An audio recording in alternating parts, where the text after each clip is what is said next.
রাজু চোখ বন্ধ করে মিলিয়ার কথা চিন্তা করতে থাকে। হাসি খুশি একটা মেয়ে, জীবনের কোনো জটিলতা নিয়ে সে কখনো মাথা ঘামায়নি। রাজুর সাথে ঘনিষ্ঠতা হওয়ার কোনো কথা ছিল না, তবুও কিভাবে জানি একটা ঘনিষ্ঠতা হয়ে গিয়েছিল। মনে হয় না হলেই ভালো ছিল, তাহলে রাজু হয়তো এত গভীরভাবে তার অভাবটা অনুভব করতো না। রাজু চোখ বন্ধ করে মিলিয়াকে মনে মনে ডাকে, মিলিয়া, মিলিয়া, তুই কোথায়? আয় মিলিয়া, আয় একটিবার দেখা করে যা, প্লিজ মিলিয়া, প্লিজ। রাজু কতক্ষণ মিলিয়াকে ডেকেছে সে জানে না। হঠাৎ করে সে একটা আত্মচিৎকার শুনতে পেল, মিলিয়ার মতো কণ্ঠস্বর, কিন্তু সেই কণ্ঠস্বরে অবিশ্বাস্য শূন্যতা, অচিন্তনীয় হাহাকার। রাজু চোখ খুলে তাকায়, অবাক হয়ে দেখে ধবধবে একটা সাদা কাপড় পরে তার সামনে মিলিয়া দাঁড়িয়ে আছে। বাতাসে তার কাপড় উঠছে, মাথার চুল উঠছে। মিলিয়ার মুখ রক্তশূন্য, ফ্যাকাশে চোখগুলো ধকধক করে জ্বলছে। মিলিয়া কাদা কাদা গলায় বলল, রাজু, রাজু তুই কোথায়?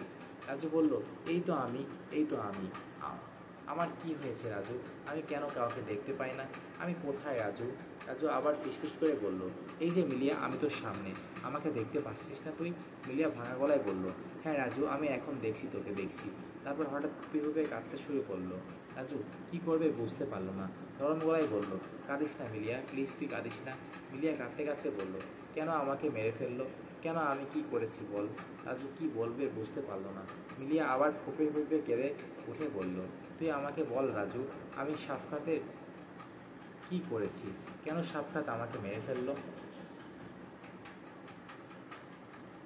রাজু একটা আত্মচিৎকার করে ওঠে, কে তোকে মেরে ফেলেছে কে? মিলিয়া কাঁদতে কাঁদতে বলল, সাফকাত। কেন সাফকাত আপাকে আমাকে মেরে ফেললো কেন? রাজু থরথর করে কাঁপতে থাকে। কোনো মতে আবার বলল, কে কে তোকে মারছে সাফকাত? সমুদ্রের কিনারায় গাড়িটা পার্ক করে সে গাড়ির ড্যাশবোর্ডে থেকে একটা রিভলভার বের করেছে, তারপর আমার মাথার দিকে তাক করে ট্রিগার টেনেছে, গুলি করলো। অনেক শব্দ হয়ে রাজু রাজু কোনো কথা বলল না, থরথর করে কাঁপতে লাগলো। মিলিয়া আবার বলল, আমি কিন্তু কোনো শব্দ শুনিনি রাজু, কোনো শব্দ শুনিনি। হঠাৎ করে সব কিছু কেমন জানি এলোমেলো হয়ে গেল। আমি দেখলাম চারিদিকে শুধু আলো আর আলো। আমার চোখ ধাঁধিয়ে যাচ্ছে, কিছু দেখতে পারছি না, শুধু বুকের মাঝে কষ্ট, অনেক কষ্ট। মিলিয়া আবার ফুঁপিভাবে কাঁদতে লাগলো, বলল, যাকে আমি এত ভালোবেসেছি সে কেন আমার মাথায় মাঝে গুলি করেছে? তুই জানিস রাজু, জানিস?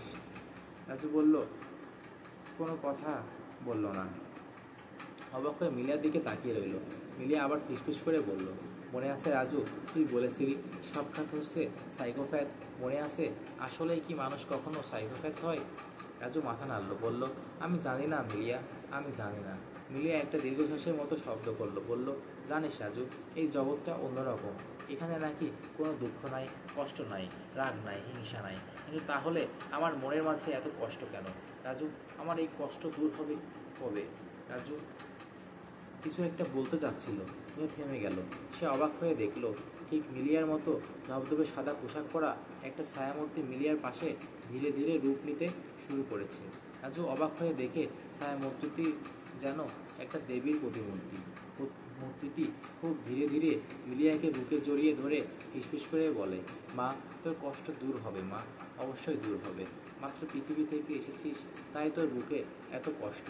ধীরে ধীরে সব কষ্ট ভুলে যাবি, দেখবি তখন মনে হবে পৃথিবীর মানুষেরা কত অবুঝ।